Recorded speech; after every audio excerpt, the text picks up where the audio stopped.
ఈ డ్రగ్స్ నిర్మూలించేదానికి పలు రకాలైనటువంటి అవగాహన కార్యక్రమాలు వివిధ గ్రామాల్లో కాలేజీల్లో చేపట్టడం జరిగింది. ఆ కార్యక్రమాలు చేపట్టిన దానిలో భాగంగా మాకు కొంతమంది ప్రజలు స్వచ్ఛందంగా సార్ ఫలానా దగ్గర ఈ గంజాయి సేవించడం అమ్మటం జరుగుతుందని చెప్పి మాకు రహస్యంగా సమాచారం ఇచ్చారు. వారి పేర్లు గోప్యంగా ఉంచి వారిచ్చిన సమాచారం మీద మా ఎస్ఐ గారు నేను వర్కౌట్ చేశాము, మా టీం అంతా కూడా.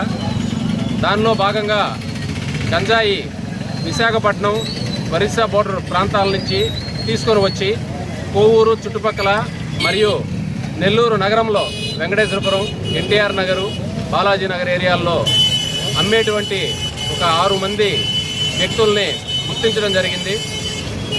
వారిపై సంపూర్ణ నిఘా ఉంచి వాళ్ళని ఈరోజు అరెస్ట్ చేసి వాళ్ళ వద్ద నుంచి సుమారు 3,35,000 రూపాయలు విలువ చేసేటువంటి గంజాయి 6.5 కేజీలు మరియు 2 మోటార్ బైకులు స్వాధీనం చేసుకోవడం జరిగింది.